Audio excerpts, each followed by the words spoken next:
So I want to ask a question. How many of you in the room are solopreneur, like you're by yourself in your firms? Okay, a few of you. So the rest of you have at least one team member, correct? So I want to share with you today my journey to letting go so that I can grow. And I'm sharing how I developed the delegation process in our firm so that we were able to grow. Hi, my name is Michelle Mitchell, and I am the CEO and founder of Mitchell Consulting. And today our objectives are to assess where your time is going now and finding the gaps. Develop a process so that you can delegate, and then capture the results of your delegation. So those are our objectives. So I started the firm because I am just like you. I am an accountant. And I started because I wanted the freedom to do what I wanted to do in my business and take care of my family. But what happened was I ended up with 20 different bosses, right? So I was trying not to be overwhelmed in the business and trying not to have clients dictate to me what I did, but I failed at that. And as a result, I had to revamp my business. And I'm going to share with you a story of why I had to do that. And I want to ask you, do you have time to step away from your business to do the things that are important to you? Or are you bogged down by client work, putting out the fires, and running around like Dawn said, with your hair on fire? Most accountants are like that. Most accountants run their firms like that. And I want to tell you that there is a different way. You can choose to do something different. And that's what I had to do. About 6 months after I started my business, I was diagnosed with a chronic disease called multiple sclerosis. I have been living with multiple sclerosis. Tomorrow will mark 15 years. So I had to learn how to manage my stress level in the business and so that I could lead a healthy life. And that was difficult at times, and at other times it was easier. So who can tell me what happened in 2020? COVID, exactly. So COVID happened in 2020, and I just want to share my family photo with you. This is us at Universal Studios. And I took time away to be with my family. But as we know, in 2020, there was a pending pandemic. I was also, being the business owner, trying to manage my stress level in the business and not getting overwhelmed. And I found myself in the hospital. Multiple sclerosis can come and go. You can be fine, and then all of a sudden you're not fine. You can't see, you can't walk. And that's what I was trying to manage when this happened to me. I was trying to manage it, but apparently I wasn't doing a very good job. In February of 2020, I landed in the hospital for 5 days. 5 days, guess what happened in my firm? Nothing. Exactly. Nothing happened because I was in the hospital. My clients weren't being served. I couldn't follow up on anything. I couldn't get new business, right? Because I'm confined to a hospital bed. After I got out the hospital, I had to go back to the hospital. Now, the chatter all around the country and on the news was talking about this pending pandemic that was coming to the United States. And I had to go to the hospital every day for a blood transfusion. My anxiety was high. Like, I didn't know how I was going to take care of myself or make it through this pandemic because I have a chronic disease. And they were saying people with chronic diseases, you might catch this thing. So I went through that process. Everything shut down in March. And I started to think about, what would happen if I'm taken out the game? What would happen with our revenue? What would happen? So I'm asking you, what would happen if you were taken out of the game? Who can tell me a couple, what will happen to you? Would your business survive? Would it go on without you? One of the things I know about accountants is that we do not take care of ourselves because we're always putting the client first. And I will want to argue to let you know that you can take care of you by letting go of control. So, question I have for you, I discovered that I needed to learn how to delegate. If my business was going to survive without me or survive with me working less hours or whatever, I needed to duplicate myself. So who was going to do that? So you may have a different story. You may want to do something different. You may want to spend time with your family, your grandkids, spend time with your elderly parents. You may want to spend time with the people around you that you love. You may want to just have time to think. How many can relate to that? Just time to think. But because you're so overworked and you don't take care of yourself, you can't even think. So all of the strategies that we learned at this conference this week, it's going to take you stepping back and thinking about what would my business look like if I'm not the bottleneck, right? So I want to ask you, what do you want? Control or freedom? Because that's what it is in delegation. Most accountants love control. We want to make sure things are done our way every time, right?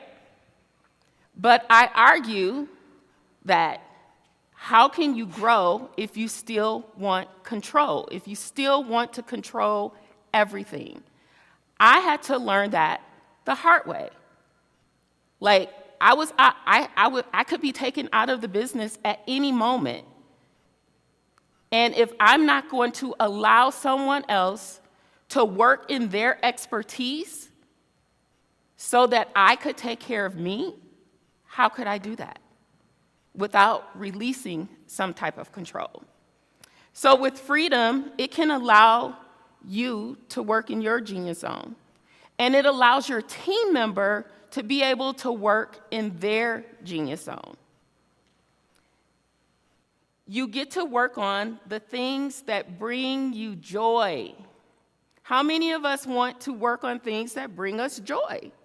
Me, every day. I only want to be 20% of things that I don't like to do. But the 80%, I want to be happy doing them. Releasing control can do that for you. You get to lead when you release control. You lead from the front, not from the top, when you release control. And you are no longer the bottleneck of your business, and it can operate without you. So during 2020, I was really trying to discover what I could do to help me figure out how I could not be the bottleneck because I was really concerned about literally being taken out because of my condition. And I was searching for something, and I found the Run Like Clockwork program. So a lot of the concepts I'm going to talk to you about today are from the Run Like Clockwork program. If you guys know Mike McAllowitz, he wrote the book Clockwork. And I'm going to talk to you about that because I took my firm through this process in 2020, and it took us about 18 months to remove me from the bottleneck of about 80% of the work that the business did. And at the end of that process, I took a 4-week vacation. How many of you can take a 4-week vacation? A couple, very good. That means you got some processes in place and you trust the people that you have. So I ask you, what do you want? Control or freedom? So today we're gonna look at this cycle of courageous delegation. So I came up with this cycle of courageous delegation because every time I deploy the cycle of courageous delegation, I delegate properly. And when I teach my team how to go through the cycle of courageous delegation, they can delegate properly. So the first step is to assess where you are and where are the gaps. Where are the gaps in your time, in what you're doing every day? And then I can't even see the screen. Define our process. Yes, we define our process. We find the right people to delegate to, and then we create communication feedback loops, and then we measure the results. So that's the cycle of courageous delegation. Every time you're delegating a task or a process, if you go through this cycle, you'll hit everything you need in order to delegate properly. So this allows your team members to operate in their zones of genius. It will increase your resources, it increases capacity, and guess what? Your clients can now know that their work is getting done on a reliable basis. They're not all dependent on you being present to get it done. It allows me, the owner, or you, the owner, to operate in your zone of genius and do the things that you love to do and that bring you joy. So the first one we're going to talk about is assess. Assess.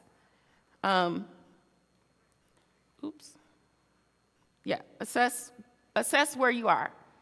So assessing where you are, you have to look at where does your time go? What are you spending your time on?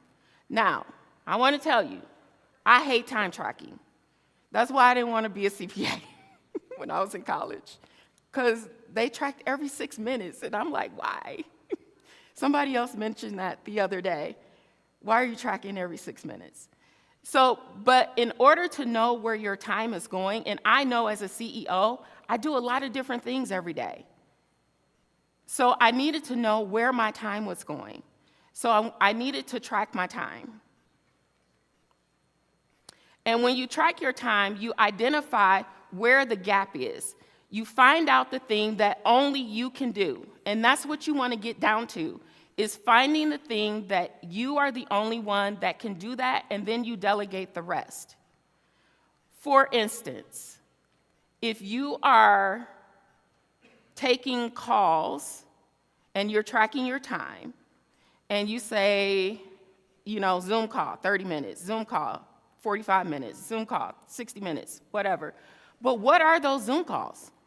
Who are those Zoom calls to? Are you talking to a team member? Are you talking to a client? Or are you talking to a prospect? Like, when you're time tracking, you want that level of detail because you want to know of the things that you're doing, you want to know what you can give away, what you can delegate. So time tracking. And then defining your process. So what are you giving away? The first thing that I gave away was bookkeeping. Yeah. Guys, I know we're all accountants in here, but I hate it. I hate doing the bookkeeping. So that was one of the first things that I delegated. Because if I delegated to someone to do the bookkeeping and I know my clients' books at least are being, tracked and reconciled, then I could do the things that matter. I could be on the prospect call. I could do the networking because I'm the one bringing in the revenue, right? I'm the one bringing in the revenue for the business, but if I'm doing all the bookkeeping, doing all the client calls, and networking, and trying to do marketing, and who's trying to record videos for Instagram or TikTok or whatever? Who got time for that? You got to get something off your plate. So defining your process is the next step after you time track. My recommendation for time tracking is about a minimum of 5 days, but 2 weeks. So just to clarify, my team doesn't really track their time because we bill on a subscription or flat fee basis, and our client's gonna pay us anyway, so I'm gonna pay my team members. But quarterly, we go through as a team and we do time tracking because I wanna identify anything that's on my team member's plate that I can pull off and give it to a team member who we can pay a little bit less, right? So maybe some of that admin work, I want to move it off of their plate. So this is why we time track. So the first thing, assess where you are. Assess where you are. Align. So I really want to talk about alignment real quick. Aligning your new process, your delegation process, to your vision, mission, and purpose. This is so important because as you begin to hire team members, they need to know what type of culture they're walking into. And if you haven't defined that, then it's going to be chaos. So I failed at hiring twice before I got it right. I failed because of that thing right there. I didn't know my vision, mission, purpose, and core values. So when I hired the team member, I was hiring somebody just to replace me, do the work. That was wrong. That was the wrong way to do it. And I found out pretty quickly that that was the wrong way to do it. Then, once I learned this, setting the stage to add the team member to the team, then it all started to work. And then you implement. So getting the process out of your head. The one thing that I did to get the processes out of my head in the beginning, I just recorded myself on Zoom doing the work. It didn't take me extra time. I just turned on Zoom and I did the work. Guess what we have now that we didn't have when I started this? We have AI. You can take that transcript from that Zoom call, put it in AI, and tell AI, create this process for me. But what I did was, I took the video, I gave it to the team member that I was training, and I told him to create the process. And then come back to me, and I'll fill in the gaps, right? But now we have AI. AI can help us do this rather quickly. So this map is just telling you what a process is. It's a beginning, a start, a middle, defined task, and then there's done or complete.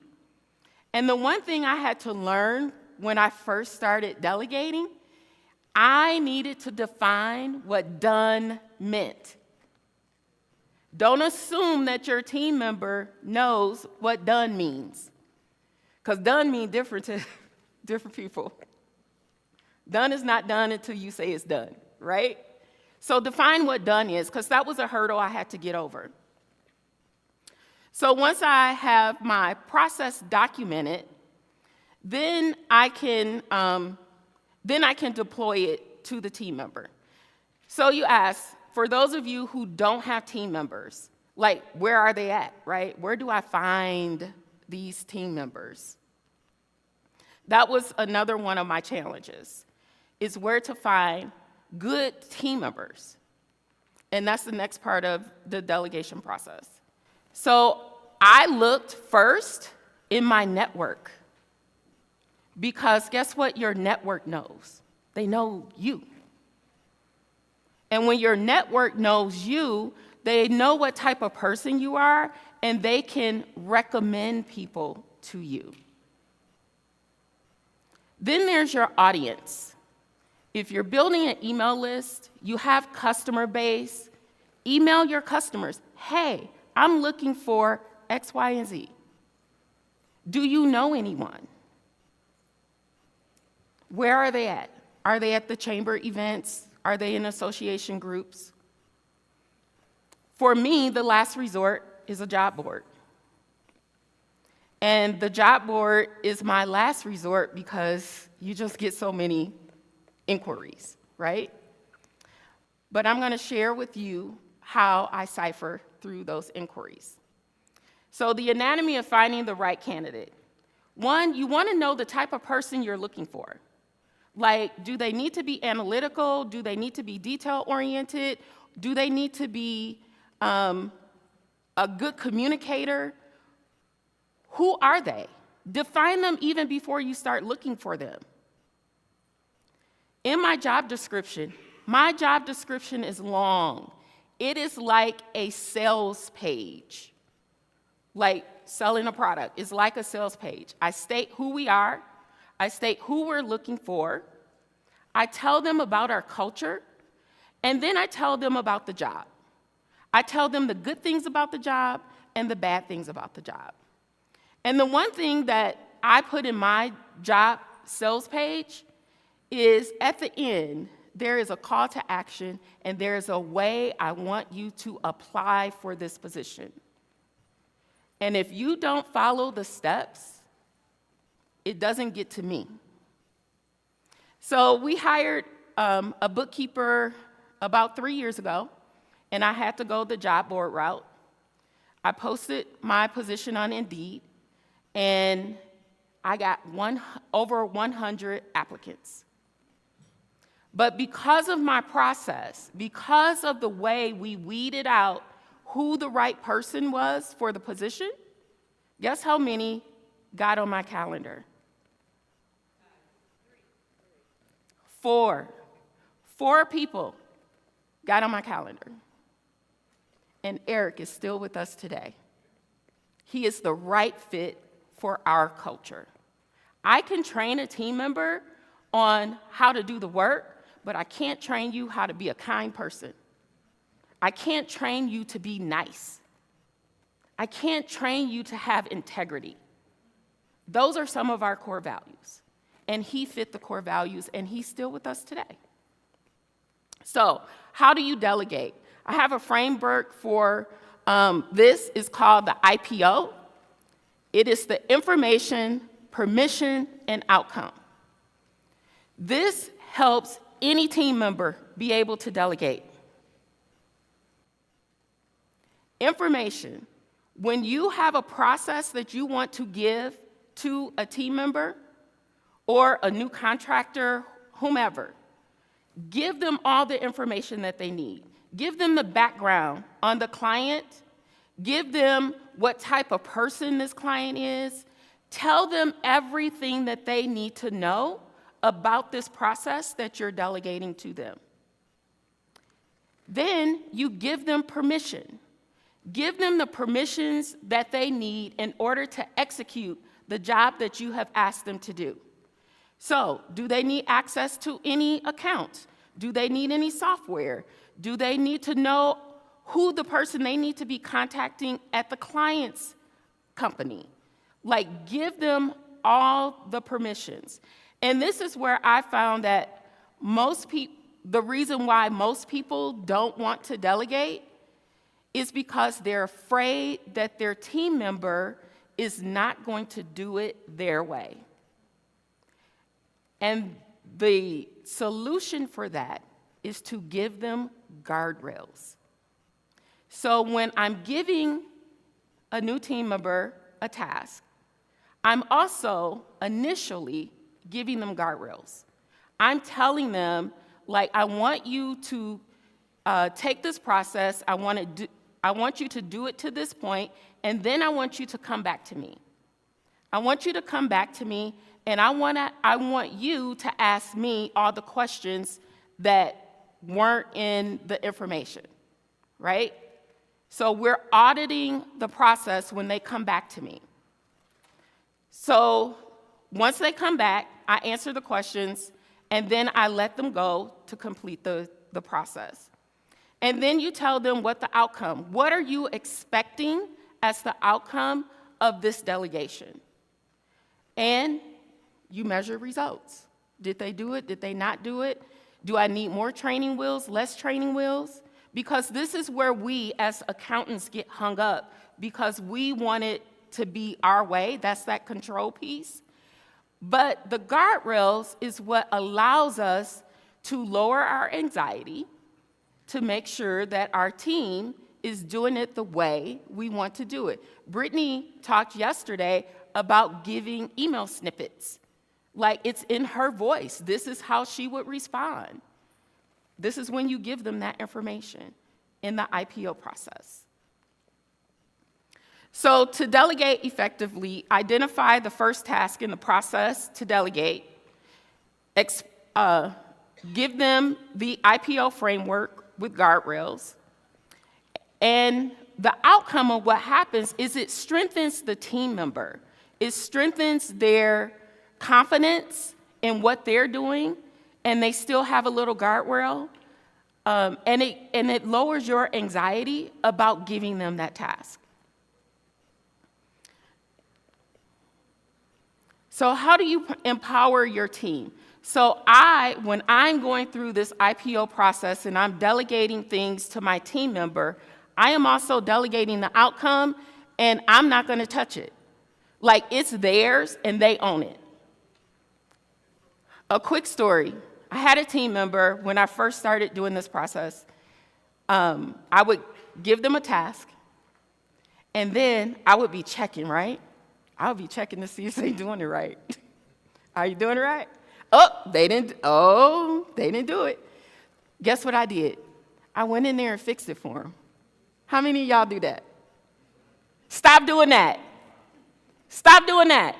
They don't learn that way. So my team member came to me, and she said, Michelle, when you go behind me after you've given me a task and you fix what I did, that makes me believe that you don't trust me. And that is not what I want. I want my team member to know that I trust their work. So I stopped doing that. They own the task. So they own the task, they have ownership in it, and they get support from the rest of the team. So we empower our team to do that. So then we're at the culture of collaboration. So for our team, we have open collaboration. We have a Slack channel where our team can talk back and forth. And I have a few colleagues to tell me that my team are unicorns. I don't think my team members are unicorns. They're normal, regular accountants. But guess what? They knew what type of firm they were walking into. They had integrity. Like, they wanted to show empathy to our clients. They communicate well. But I instructed them on how to do that when they came in. So they're not unicorns. I just trained them how I wanted them to be. But in our team, we're a virtual team, and we have people in several states and in Dubai. And our team is very close. Like, we have a Slack channel. We can communicate with each other. We have a Monday morning stand-up huddle. And then we have a Friday Slack stand-up. The Friday Slack stand-up, I asked them 3 questions. One, how are you feeling today? Because I care about them. I care about who they are as a person. Two, I ask them, what were your wins for the week? So Monday we met in person. Now I want to know what your win was for the week. Number three, what were your bottlenecks this week? What held you back from completing the things you needed to do? And sometimes my team member, it was me. It was me, my mind wasn't there. Because I allow my team to work whenever they want to work. Yes, our office hours are 9 to 5, and I instruct them to show up to meetings. If there's a client meeting, show up. I don't care when you do your work. You can do it at 2 a.m. I don't care, as long as it's done. So sometimes they say they're their own bottleneck, which is hilarious. And then they tell me what they're looking forward to next week. So this gets them thinking about, what I gotta do next week? Okay, what am I looking forward to? So we do that. And we have social events and things like that in our huddles. We do special things. So some of the things I like to pay attention to with my team, so now that I took myself through a 4-week vacation and not be the bottleneck of the business, I don't want my team members being the bottleneck either. I want them to have a work-life balance. I want them to be able to take the time off that they need. So we measure that. We measure the metrics. Like, are you feeling overworked? Why? Because you shouldn't be. I want to keep a pulse on my team's happiness. I care about them. So that completes our courageous delegation. And I want to give a little bit of time. I still have a couple more things. So we do regular check-ins. I want an open communication feedback loop. Communication is not confrontation. Communication is being kind. When you find something that's not working with your team member, you need to let them know right away. No team member should ever be surprised that they're being let go, right? They should never be surprised because we create open feedback loops. My team is open to ask me any questions. They can ask me stuff about their career growth and things like that, new things that they think might be good for the company. We don't micromanage each other. If your tasks are in ClickUp, get them done. I don't care when you do them, just do them. So this has helped our team to be one, to be cohesive, because they align with the vision, mission, and purpose of Mitchell Consulting. And it has allowed me to be able to step away from the firm's day-to-day activities and things still get done so that I can do the things that I love to do, which is teach. I love it. That's why I'm here today. So that's the Cycle of Courageous Delegation. So where is our team today? So I'm so thankful that we went through the process of removing me as the bottleneck and then teaching my team how to remove themselves as the bottleneck, because in 2025, we have 3 babies coming on the team of 5. 3 babies. We have one out on maternity leave right now. The next one's going out any day. And then we have one going out in June. And how would your firm handle that if it were you? You had 3 team members going out on maternity leave, literally 6 weeks apart. Literally. You have to be able to let go so that you can grow. And this process has allowed me to be able to let go with confidence and trust my team so that I can work on the growth of the business and they work on the execution. So these are my team members. We went to another conference all together. We do fun things like our Halloween party down there. We have Halloween parties. One of the things I did for my team, one day we were having, I forget what type of event we were having, but all of a sudden their doorbells started to ring. I had sent them all lunch by DoorDash. And they were all, well, excuse me, I'll be right back, my doorbell's ringing.